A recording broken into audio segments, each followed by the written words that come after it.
Buongiorno a tutti, sono Giada Benincasa e sono assegnista presso l'Università degli Studi di Modena e Reggio Emilia, nonché membro del gruppo di ricerca Il Testo Unico di Salute e Sicurezza sul Lavoro e la tutela assicurativa alla prova della quarta rivoluzione industriale. Assieme a me, componente anche lei del gruppo di ricerca, c'è la dottoressa Stefania Negri, apprendista di ADAPT. Buongiorno a tutti.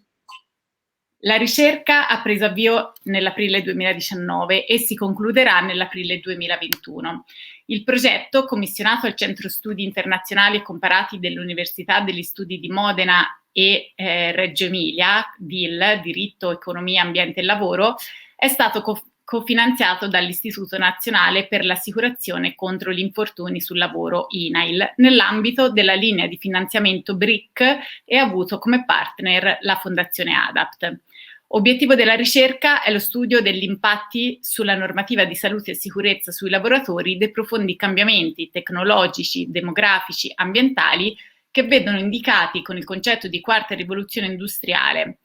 Il rapido passaggio da una dimensione fisica ad una più intellettuale del lavoro, per esempio l'ascesa di forme innovative di interazione tra uomo e macchina nell'era degli esoscheletri, oppure ancora l'affermazione di nuove modalità organizzative rese possibili dalle nuove tecnologie, come lo smart working e il coworking. Tutti questi cambiamenti determinano l'insorgenza di nuovi rischi, non solo di natura fisica, ma anche di natura psicosociale per i lavoratori. Il progetto di ricerca accoglie così la sfida di ripensare interamente la normativa di salute e sicurezza nei nuovi ambienti di lavoro, sia in termini di tutele e obblighi previsti dalla legislazione italiana in materia di salute e sicurezza sul lavoro, che di assicurazione dei lavoratori.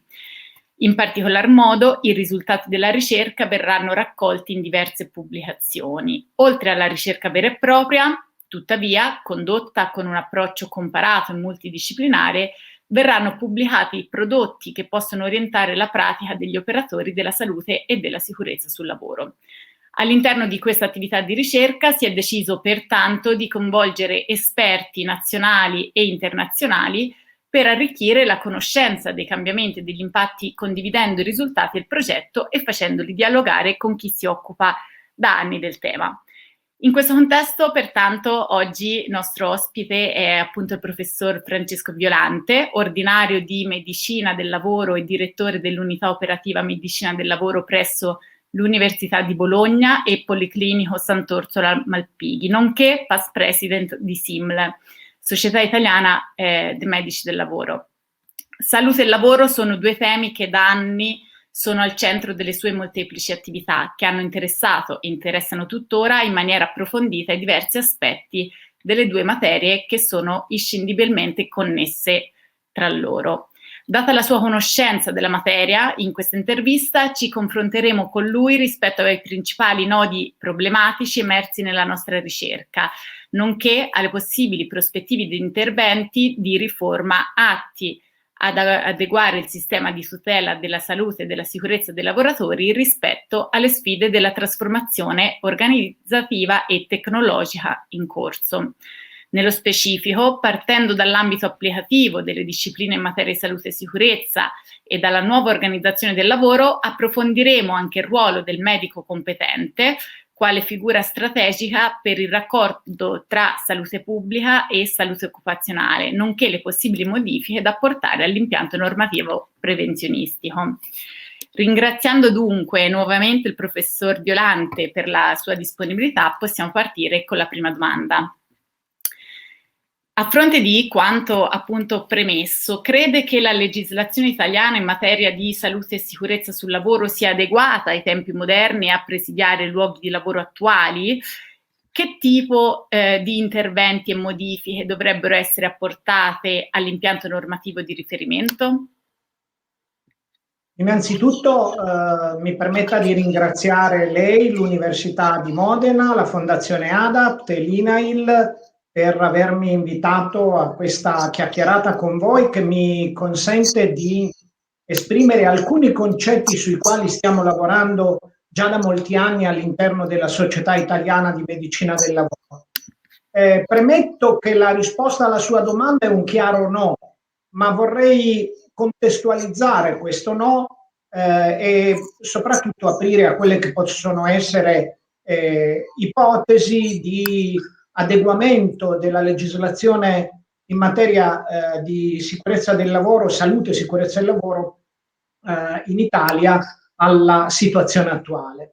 Premetto intanto che un medico del lavoro necessariamente è una persona che ha molto a cuore gli aspetti del diritto che regolano le attività lavorative, perché la medicina del lavoro è una disciplina che può essere praticata solo di pari passo alla legalità del lavoro. Nel lavoro nero non esiste sicurezza, non esiste salute, non esiste nulla di quello che noi consideriamo oggi una acquisizione degli ultimi, possiamo dire, anche 150 anni di storia. Quindi grazie di nuovo per avermi invitato a parlare di questi temi. Ora, perché la legislazione italiana, ho detto prima, non è adeguata alla situazione attuale? Vorrei ripercorrere la strada che abbiamo alle nostre spalle per poter disegnare il nostro futuro. Da dove veniamo? Nell'Italia del dopoguerra, fino alla fine degli anni 60, l'INAIL riconosceva ogni anno in media più di 1 milione di infortuni sul lavoro, di cui in media 1800 mortali in quel decennio. Dove siamo oggi? Gli infortuni riconosciuti dall'INAIL si sono ridotti a meno della metà, gli infortuni mortali fortunatamente si sono ridotti a meno di 1/3, ma hanno anche cambiato natura, perché l'infortunio mortale oggi è di regola un infortunio nel traffico, cioè un incidente stradale occorso ad una persona che sta lavorando. E questo in qualche modo ci dice che i luoghi di lavoro italiani sono diventati più sicuri. Al momento attuale circa la metà degli infortuni mortali avviene all'interno dei luoghi di lavoro, mentre un'altra metà avviene nel traffico, e sono quasi tutti incidenti stradali o incidenti da traffico, gli infortuni in itinere che hanno tutela INAIL oggi, compresi quelli mortali, che sono un numero rilevante, circa la metà degli infortuni mortali da traffico avvenuti in occasione di lavoro. Quindi la situazione è sicuramente cambiata dal punto di vista degli effetti delle condizioni di lavoro, ma è cambiata anche dal punto di vista del lavoratore. Negli anni che ho ricordato, l'Italia era un paese in forte sviluppo industriale, eravamo usciti dalla seconda guerra mondiale ancora come un paese in qualche modo prevalentemente agricolo dal punto di vista dell'impiego della manodopera. In quel periodo si sviluppa tumultuosamente l'industria, che poi cederà il passo dagli anni 90 in avanti alla completa maturazione dell'Italia come un sistema post-industriale in cui la manodopera impiegata nell'industria è molto inferiore dal punto di vista numerico alla manodopera impiegata nei servizi, mentre la manodopera, uso questo termine, diciamo i lavoratori impiegati nell'agricoltura sono al passo con tutti gli altri paesi europei, intorno a poco più del 5%. Quindi abbiamo una situazione in cui è cambiata la qualità del lavoro.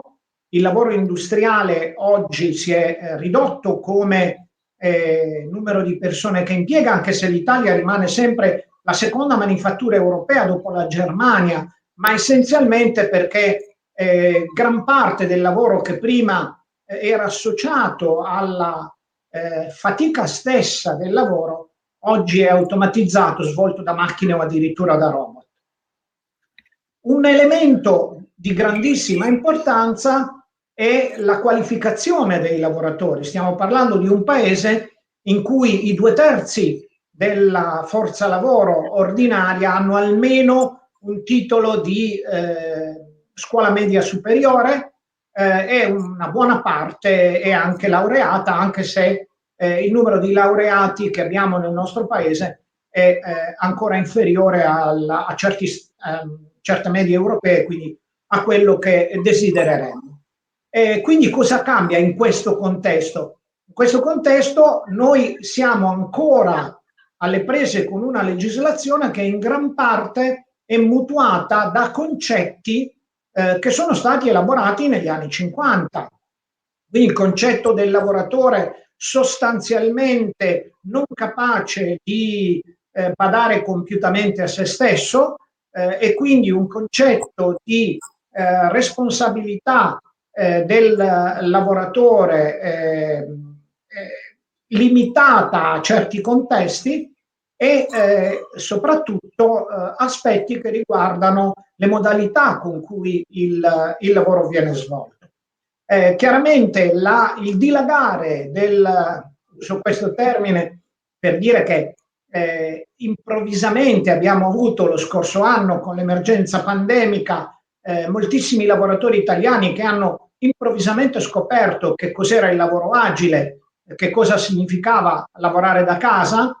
Stiamo parlando ovviamente di lavoratori impiegati essenzialmente nel settore dei servizi e dell'industria, ma sostanzialmente impiegati, ovviamente non lavoratori impiegati nella manifattura o in servizi che richiedono la presenza sul luogo di lavoro. Bene, abbiamo scoperto che il lavoro può essere reso in maniera del tutto diversa da quella che immaginavamo, con un sistema legislativo che invece è ancora fermo al concetto che si entra in fabbrica o si entra in ufficio, si vive in quella realtà per un certo numero di ore e dopo si torna a casa.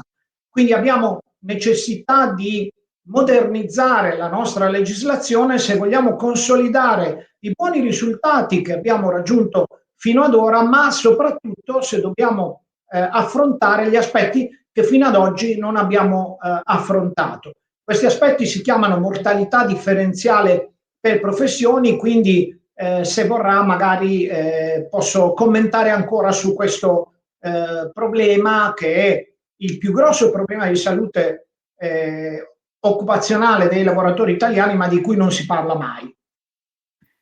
Perfetto, la ringrazio e colgo uno degli ultimi spunti che ha dato, cioè appunto sostanzialmente ci troviamo di fronte a un confine che è sempre più labile tra quelli che sono gli spazi di lavoro e di vita privata.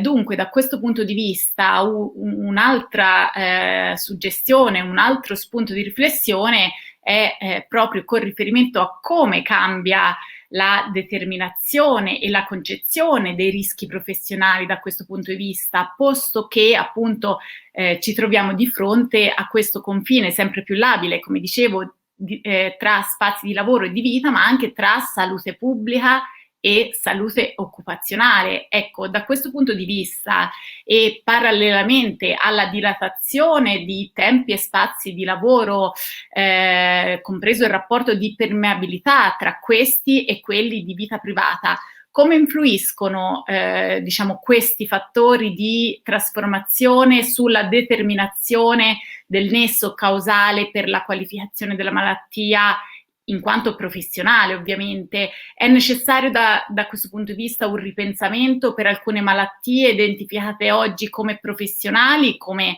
quelle per esempio muscoloscheletriche, a fronte delle trasformazioni che sta subendo il mondo del lavoro, il luogo del lavoro, la modalità in cui viene svolto appunto il lavoro?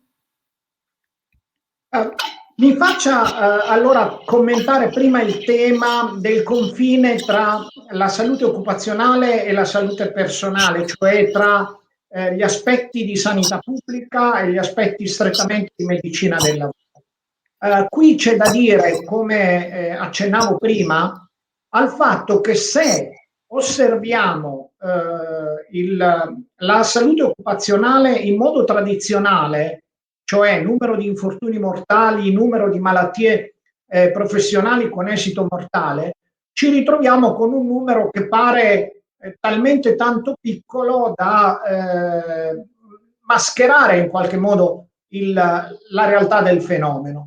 Tra infortuni mortali e malattie professionali che l'INAIL riconosce con esito mortale, siamo a meno di 1000 casi all'anno. Non che 1000 sia un numero piccolo, per carità, se pensiamo solo che agli infortuni mortali significa che ogni giorno qualcuno di noi esce di casa e non ritorna a casa la sera. Questo è un fatto drammatico, anche se ormai si tratta di poche centinaia di casi. È un numero che noi vogliamo tenda il più possibile a zero, al più presto possibile, soprattutto con riferimento agli infortuni mortali che avvengono all'interno del luogo di lavoro, dove quando un infortunio mortale avviene significa che la prevenzione non ha funzionato.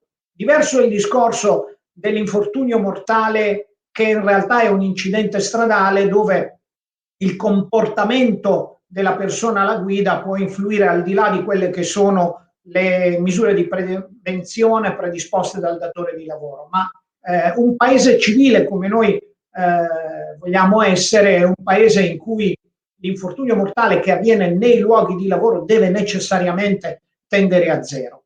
E lo stesso discorso per le malattie professionali con esito mortale. Quelle che l'INAIL riconosce ancora oggi sono per la gran parte tumori ritenuti di natura professionale nella loro maggioranza figli dell'esposizione ad amianto che abbiamo avuto almeno fino all'inizio degli anni '80 e disgraziatamente con l'amianto che produce i suoi effetti mortali a distanza di 40, anche 50 anni dall'inizio dell'esposizione, questi casi ci toccano ancora per diversi anni, anche se fortunatamente si stanno riducendo. Qual è il problema di salute occupazionale e quindi che ci porta al tema di salute pubblica e quindi ai confini tra il lavoro e la vita privata al quale accennavo prima? Se osserviamo la mortalità differenziale per professioni, ci rendiamo conto che in Italia ancora oggi tra i lavoratori manuali non qualificati e i lavoratori non manuali qualificati esiste un differenziale di speranza di vita di 5 anni. Cosa significa? Significa che un manovale impiegato nell'edilizia vivrà probabilmente 5 anni in meno di un giudice. Da che cosa deriva questo differenziale di speranza di vita? In parte probabilmente deriva anche da esposizioni professionali, ma in parte deriva anche dal fatto che determinate attività lavorative sono associate a stili di vita che non promuovono la salute delle persone, stili di vita che magari possono attivamente minare la salute delle persone, come ad esempio fumare, fare uso di alcol in maniera eccessiva e via di seguito. Questo, che è un problema importante, conosciuto peraltro in tutti i paesi avanzati, non solo in Italia, è un problema che condividiamo con gli altri paesi, anche i più ricchi, è un problema che dobbiamo affrontare, perché il numero di anni di vita che vengono persi dai lavoratori italiani che si trovano nella parte più bassa della classifica della speranza di vita è un numero che non si misura nelle migliaia, si misura nei milioni all'anno, e quindi da questo punto di vista è un tema che dobbiamo affrontare al più presto possibile. Veniamo invece ora al tema delle malattie professionali. Qui abbiamo bisogno di fare una completa revisione di quello che è il nostro sistema di riconoscimento delle malattie professionali. Il nostro sistema di riconoscimento delle malattie professionali è figlio della visione degli anni 50, delle malattie professionali che si chiamavano silicosi o intossicazioni, quindi dove quando una persona aveva una malattia di quel genere, quella malattia si poteva considerare praticamente in modo assolutamente certo figlia dell'attività lavorativa e di una determinata attività lavorativa. Oggi le malattie professionali prevalenti, la quasi totalità, stando alle statistiche INAIL, siamo a più del 75%, sono malattie muscoloscheletriche, in cui il lavoro può al massimo avere il ruolo di concausa, ma non ha quasi mai il ruolo di singola causa efficiente. Questo porta dietro, questo tipo di considerazione, si porta dietro necessariamente un ripensamento non solo del sistema con cui l'INAIL riconosce le malattie professionali, non solo degli aspetti relativi a come una malattia professionale può essere considerata a livello di giustizia civile e soprattutto come una malattia professionale concausata in cui non sono quasi mai certo della natura occupazionale della malattia venga vista dalla giustizia penale. Abbiamo lasciato i giudici soli a confrontarsi con questo problema, quando in realtà questo problema doveva essere affrontato dal legislatore, soprattutto per coniugare l'obiettivo di tutelare il lavoratore, ma anche quello di evitare di intasare i tribunali con procedimenti sia civili che penali che non hanno esiti efficaci dal punto di vista della prevenzione. Sempre se guardiamo le statistiche INAIL, nelle malattie professionali che vengono riconosciute, un numero larghissimo di malattie si trova nella parte in cui l'INAIL come dire, non riconosce un indennizzo, perché sono al di sotto, sono entro il 5% di danno biologico. Quasi sempre queste malattie, una volta che l'INAIL abbia riconosciuto la natura professionale della malattia, ma non abbia indennizzato il lavoratore perché si trova al di sotto della soglia, si trasformano in un procedimento presso il tribunale civile, perché il lavoratore chiede il risarcimento al datore di lavoro che non ha ottenuto dall'INAIL. Siamo proprio convinti che questo sia un sistema che va a vantaggio dei lavoratori, va a vantaggio della comunità nel suo complesso. È un tema che va ripensato, ma va ripensato a livello di legislatore senza lasciare i giudici a supplire quella che è l'inerzia del legislatore nell'affrontare un problema che sicuramente deve essere affrontato da molti anni, perché non è da adesso che le malattie muscoloscheletriche sono diventate le malattie professionali prevalenti.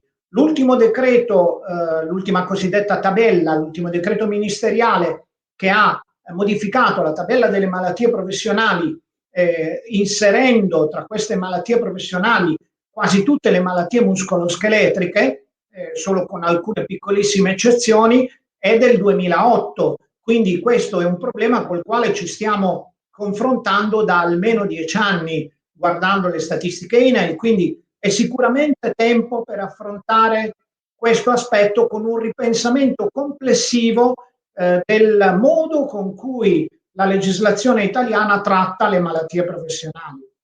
In particolare queste malattie professionali, su un mesotelioma della pleura o su un'altra patologia dovuta ad una causa specifica dal punto di vista della esposizione lavorativa, non c'è bisogno di fare innovazioni. Queste sono le malattie rispetto alle quali la nostra legislazione è stata concepita. Certo, perfetto, la ringrazio. E su questi temi sicuramente una considerazione necessaria da fare è quella proprio inerente al ruolo che riveste il medico competente, che anche a seguito appunto degli ultimi eventi mondiali, mi riferisco in questo momento alla pandemia, è emerso, si è evidenziato come il medico competente abbia un ruolo strategico all'interno dell'azienda, dunque nel sistema di salute occupazionale, ma anche all'esterno nel raccordo che questa figura può effettuare con le autorità sanitarie locali, nel caso ovviamente della pandemia. Tant'è che da questo punto di vista il medico competente recentemente è stato definito come consulente globale, se vogliamo, del datore di lavoro, e quindi per la tutela della salute dei lavoratori, proprio perché viene coinvolto in molteplici attività, dalla valutazione dei rischi attraverso la conoscenza dell'ambiente di lavoro e dei cicli produttivi, alla programmazione di misure di protezione individuali e collettive, nonché formazione, informazione dei lavoratori. Ecco, da questo punto di vista, in che modo dunque il medico può giocare un ruolo ulteriormente strategico per realizzare quelle connessioni di cui parlavamo, e dunque tra salute pubblica e salute occupazionale, che come stiamo vedendo si rendono sempre più necessari? E ancora, sotto questo profilo, secondo lei l'offerta formativa attualmente disponibile permette al medico competente di acquisire quelle conoscenze, quelle competenze necessarie anche a fronte dei nuovi cambiamenti organizzativi e tecnologici? Quindi mi riferisco anche per esempio al tema dei rischi psicosociali, quindi conoscenze e competenze necessarie allo svolgimento di queste attività, nonché ovviamente alla realizzazione dell'obiettivo che è la tutela della salute, in questo caso dei lavoratori. Guardi, questo è un argomento estremamente importante che ci riporta ancora una volta al tema della legislazione, perché la pratica del medico del lavoro, la pratica del medico competente è normata addirittura in modo minuto dalla legislazione attuale. Le faccio un esempio: la medicina del lavoro è l'unica specialità medica che ha una cartella clinica imposta per legge. Se qualche legislatore definisse qual è la cartella clinica che devono usare i cardiologi probabilmente si rivolgerebbero ai colleghi psichiatri per chiedere se quel legislatore era presente a se stesso. Ripeto, siamo in una situazione che è figlia di un'impostazione degli anni 50. Allora, qui vorrei fare solo alcuni, sottolineare alcuni punti generali, perché sennò rischiamo di stare fino a sera su questi argomenti. Allora, primo punto, corretto il medico competente come consulente globale per la tutela della salute dei lavoratori, come lei ha detto. È così in buona parte delle attività economiche italiane. Sto pensando alla grande industria multinazionale, le aziende italiane che competono nel mondo. Lì il medico competente svolge già questa funzione, svolge anche funzioni di supporto ai lavoratori in tema di scelte che riguardano la propria salute al di fuori dell'attività lavorativa, anche perché in generale in queste aziende i rischi lavorativi sono stati già più che efficacemente controllati. Però dobbiamo tenere presente un aspetto che è rilevante, che noi mutuiamo appunto dal modo con cui voi giuslavoristi studiate le realtà lavorative. La metà della forza lavoro italiana lavora in aziende che hanno meno di 10 addetti.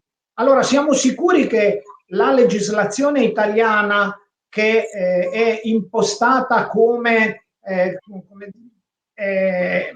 diciamo quegli abiti di cui esiste una sola taglia, sia la legislazione corretta per le microimprese? Io personalmente, e la Società Italiana di Medicina del Lavoro con me, ritiene di no, perché la legislazione che può funzionare per una grande impresa, dove peraltro il ruolo della rappresentanza dei lavoratori è normalmente molto robusto e si è abituati ad una cogestione, a una gestione collettiva degli aspetti che riguardano la salute nei luoghi lavorativi, non deve essere lo stesso sistema che noi offriamo alle microimprese, dove molto spesso il datore di lavoro condivide l'esperienza diretta di lavoro dei suoi dipendenti e dove molto spesso, sfortunatamente, proprio per le dimensioni dell'impresa, non ha a disposizione tutte quelle risorse finanziarie, tecnologiche, organizzative, di know-how che ha a disposizione la grande impresa. Io vedo da questo punto di vista un deficit di supporto dello Stato alle microimprese. Le microimprese dovrebbero essere in qualche modo sostenute con una legislazione che sia ovviamente molto, come dire, se vogliamo anche severa sul tema di certi aspetti che riguardano le misure di prevenzione, ma che in qualche modo lo Stato pensi di supportare le microimprese attraverso previsioni quindi offerta di servizi anche gratuiti alle microimprese che consentano a queste imprese di svolgere la loro attività presidiando in modo efficace la salute dei loro addetti, così come fa la grande impresa, lo vedo assolutamente necessario.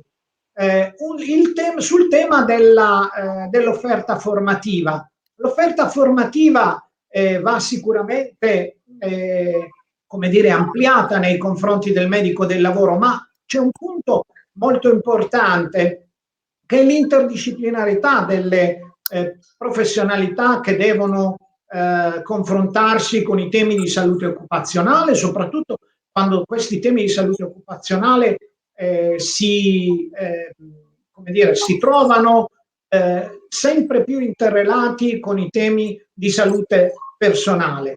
E quindi anche nella abitudine all'attività interdisciplinare c'è un'occasione di formazione reciproca per tutte le figure che operano a questo livello. Un altro degli aspetti che secondo me vanno superati, sui quali la società italiana si è impegnata con i suoi professionisti a fare proposte, è il modello stesso con il quale il medico del lavoro opera, perché la nostra legislazione sostanzialmente vede il medico competente come se fosse un medico di famiglia, cioè ha il suo studio e si occupa di tutto quello di cui si deve occupare nella sua sfera, ma con la complessità dei problemi di cui ci stiamo occupando, ad esempio nella grande impresa, normalmente di medici del lavoro ce n'è ben più di uno, perché in questo modo si riescono anche a presidiare in modo adeguato le diverse aree nelle quali si deve intervenire. Quindi va ripensato un modello di attività della medicina del lavoro che, salvaguardando il ruolo di consulente globale del medico del lavoro per il datore di lavoro e per i lavoratori, perché bisogna sottolineare il ruolo che il medico competente ha come consulente del datore di lavoro, ma anche dei lavoratori sui temi di salute sia occupazionale che non occupazionale, va sicuramente in questo modo adattato il modello con il quale è stato concepito il servizio del medico competente, svincolandolo dall'aspetto che è più visibile, importante per carità, ma che spesso diventa l'unico aspetto riconosciuto di attività del medico competente, che sono le visite e il giudizio di idoneità.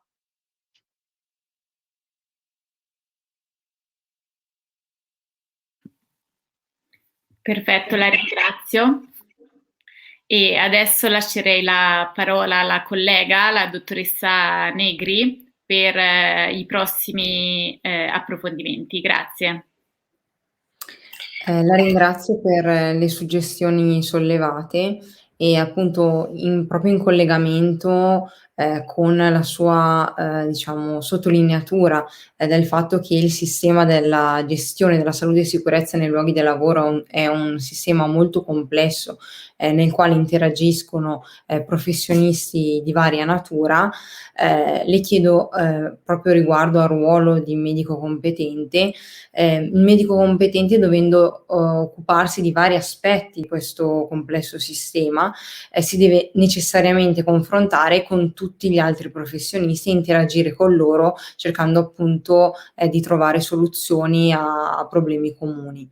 Da questo punto di vista, come giudica le relazioni che intercorrono nei luoghi di lavoro tra i diversi professionisti che si occupano della salute e sicurezza, e secondo lei sono necessarie delle competenze interdisciplinari trasversali per il medico competente in modo da relazionarsi più agilmente con queste nuove figure professionali?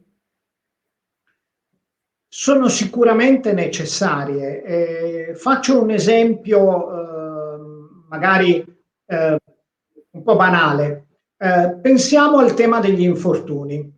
L'infortunio è normalmente visto a livello della comunità aziendale come un problema dell'addetto, dell'ingegnere della sicurezza, cioè un problema essenzialmente tecnologico, un problema collegato alle macchine, collegato a qualcosa di fisico. Ma l'infortunio ovviamente trova origine anche in aspetti di questo genere, ma spesso trova origine in aspetti che sono collegati agli aspetti personali. Ad esempio, quell'infortunio non sarebbe accaduto se il comportamento del lavoratore fosse stato diverso. Badi, non sto parlando di colpe, sto parlando di fattori che determinano un evento. Allora, nei fattori che determinano un evento sicuramente c'è la tecnologia, ma sicuramente c'è l'organizzazione e sicuramente c'è il comportamento. Ora, tutti questi aspetti a livello aziendale sono domini di figure diverse. Quindi il medico del lavoro ha necessità di approfondire questi aspetti per interfacciarsi in modo più efficace, ad esempio con l'ingegnere della sicurezza, per collaborare alla riduzione degli infortuni attraverso le sue competenze, che sono competenze importanti dal punto di vista dello studio del comportamento, perché la medicina, come io dico, è la regina delle scienze umane. L'oggetto di interesse del medico è l'uomo, è l'essere umano, e quindi da questo punto di vista il medico ha molto da dire sotto questo profilo. Molto spesso la riduzione degli infortuni non si può ottenere soltanto con misure tecnologiche, ma bisogna coniugare questi tre aspetti che citavo prima, i comportamenti, cioè le persone, l'organizzazione e le misure tecnologiche. Il medico del lavoro sicuramente ha qualcosa da dire, ha qualcosa da ricevere dagli altri professionisti a questo riguardo. Quindi sicuramente più interdisciplinarità è necessaria, ma per essere efficaci nella collaborazione interdisciplinare bisogna comprendere anche gli schemi degli altri professionisti e quindi saper interagire con loro nel modo migliore. Perfetto, grazie. E sempre in riferimento alle plurime attività che il medico competente è chiamato a svolgere, ritiene che gli attuali medici del lavoro detengano sufficienti competenze per gestire il loro complesso ruolo? E nel dettaglio, quali sono secondo lei le competenze chiave che un medico del lavoro deve possedere? Si tratta più di competenze tecniche, di competenze trasversali o di una commistione tra questi due tipi di competenze? Guardi, un po' di tutto. Io intanto partirei da un aspetto che avevo citato prima, quello della mortalità differenziale per professioni. La mortalità differenziale per professioni si manifesta quando il soggetto ha lasciato l'attività lavorativa. Allora, io raccontavo tempo fa ai miei studenti che il medico del lavoro sembra una strana persona perché vede gli esseri umani nascere più o meno già adulti dai 20 ai 30 anni e poi li vede scomparire in più o meno buona salute dai 60 ai 65 anni. Quindi una finestra di osservazione molto particolare. Non è questa la finestra corretta. Noi dobbiamo occuparci dell'esperienza di salute delle persone. Quindi l'esperienza di salute delle persone, sappiamo, può essere determinata da quello che è successo nella loro vita precocemente. Non occorre diventare pediatri, ma sicuramente le anamnesi che facciamo devono non essere limitate soltanto all'inizio dell'attività lavorativa, e dobbiamo assumere la responsabilità dell'attività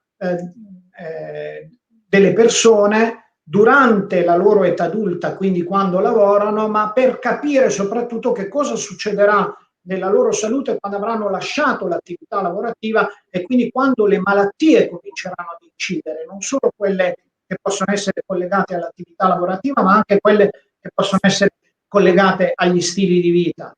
In alcuni contesti questo concetto è stato addirittura formalizzato, penso al contesto statunitense della Total Worker Health, dove chiaramente è nato anche per aspetti di carattere, se volete, assicurativo, perché negli Stati Uniti la società ha spesso a carico l'assicurazione sanitaria della persona anche dopo che ha lasciato l'attività lavorativa, prima che questa persona magari entri in altri schemi di carattere assicurativo, ma che a mio parere illustra molto bene il concetto per cui mi occupo di te durante la tua vita adulta, ma affinché tu possa vivere in modo pieno e in modo soddisfacente la tua vita post lavorativa. Io sono il tuo medico dell'età lavorativa, ma essere medico dell'età lavorativa per me significa farti stare bene durante il periodo lavorativo, ma fare in modo che tu possa star bene anche dopo l'attività lavorativa. Questo chiaramente richiede competenze che vanno affinate. La medicina del lavoro è una disciplina molto difficile, è una disciplina che richiede alla persona che voglia praticarla in modo adeguato un discreto, non ottimale perché non è possibile, un discreto dominio di aspetti molto differenti. Si va dalla tecnologia all'igiene del lavoro, alla tossicologia, all'epidemiologia, agli aspetti di psicologia del lavoro, per gli aspetti di tipo psicosociale e via di seguito. Più buone competenze cliniche che spaziano più o meno dappertutto, perché la medicina del lavoro è una medicina eziologica, non è una medicina d'organo, quindi ci si deve occupare delle malattie professionali, siano esse problemi di carattere psicologico o problemi di tossicità per il fegato di una certa sostanza chimica.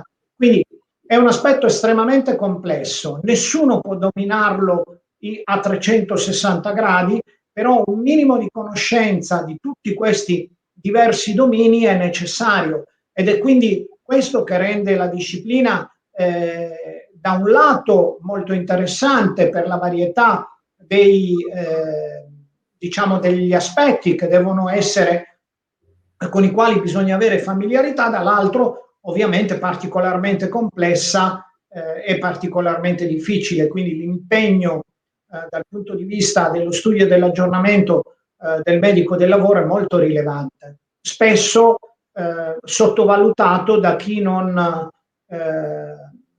una visione di questo genere dell'attività del medico del lavoro. Si passa molto tempo a lavorare, ma se ne deve passare altrettanto a studiare. Perfetto, grazie, grazie anche per aver evidenziato le strette connessioni che ci sono, soprattutto nelle nuove modalità di lavoro, tra quella che è la salute occupazionale e la salute pubblica, perché assistiamo sempre più a una diffusione di quello che è lo stato di salute e sicurezza dei lavoratori anche al di fuori dei contesti di lavoro, e quindi spaziando e diffondendosi sull'intero territorio. Rispetto a tutto quanto abbiamo discusso finora, quindi anche ai temi discussi con la dottoressa Benincasa, è a conoscenza di buone prassi da segnalare e che tipo di prassi? Ma guardi, direi che da questo punto di vista fortunatamente non abbiamo carenza di riconoscimenti di buoni risultati nel campo della salute occupazionale, intesa nel suo senso più ampio. Farò degli esempi che possono sembrare un po' fuori tema, ma che secondo me non lo sono. Ad esempio, sicuramente quelle aziende che conosciamo perché le troviamo nelle classifiche dei migliori posti dove lavorare hanno implementato in maniera adeguata sia i temi della sicurezza nell'attività lavorativa che i temi che riguardano la conciliazione tra la vita lavorativa e la vita extralavorativa, nel senso di la salute durante il lavoro, la salute dopo il lavoro, perché questo è un fatto estremamente importante. Il medico del lavoro, faccio un esempio forse banale, ma che senso ha fare tutto il possibile perché un saldatore non respiri fumi di saldatura quando poi magari quel saldatore si fa 20 sigarette al giorno? Non posso fare a meno di occuparmi dell'abitudine al fumo di un soggetto che sto cercando di proteggere dall'esposizione a fattori di rischio per l'apparato respiratorio. Farei un lavoro a metà. Questa è la necessaria correlazione che c'è tra gli aspetti che riguardano l'attività lavorativa e la salute generale. Ma ci sono tanti altri aspetti che riguardano l'attività, diciamo, la salute lavorativa intesa anche come potenziamento, miglioramento della salute delle persone, e sono aspetti che magari sono un po' meno riconosciuti perché hanno poco a che fare con gli agenti fisici, chimici o biologici nocivi che possono essere presenti sugli aspetti dal punto di vista dell'attività lavorativa, ma ad esempio un elemento che deve essere considerato è la politica delle aziende che cercano di supportare l'occupazione femminile. Noi abbiamo un grosso problema in questo paese, che è la partecipazione delle donne al lavoro, da un lato, e lasciatemi dire dall'altro anche la partecipazione degli anziani al lavoro. Si parla sempre di uscire dall'attività lavorativa al più presto possibile, ma noi sappiamo che dal punto di vista scientifico un'attività lavorativa sana, protratta nel corso della vita, è legata ad un aumento della speranza di vita. Quindi da questo punto di vista, politiche che concilino le persone, facciano in modo che le persone possano lavorare il più a lungo possibile, che la partecipazione delle donne al lavoro venga incentivata, venga potenziata. Noi stiamo sprecando un enorme potenziale nel nostro paese, avendo la partecipazione delle donne al lavoro più bassa di quella di tutti gli altri paesi più importanti, più sviluppati, come si usa dire.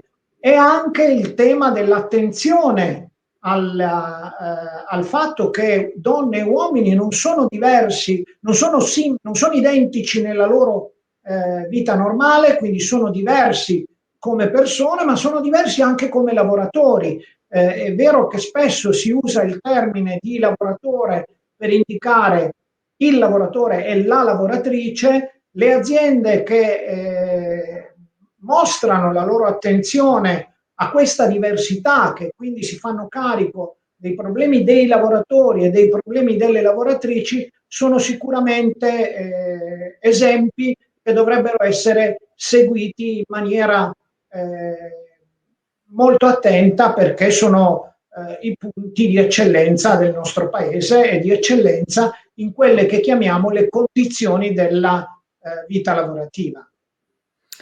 Grazie per aver evidenziato anche questo aspetto importante del sistema della salute e sicurezza e della sua gestione, e quindi la necessità di porre attenzione alla dimensione di genere, quindi il superamento di un approccio neutro a quella che è l'individuazione dei rischi e la sua prevenzione e la loro cura, attenzionando quindi quelle che sono le esigenze delle lavoratrici e dei lavoratori.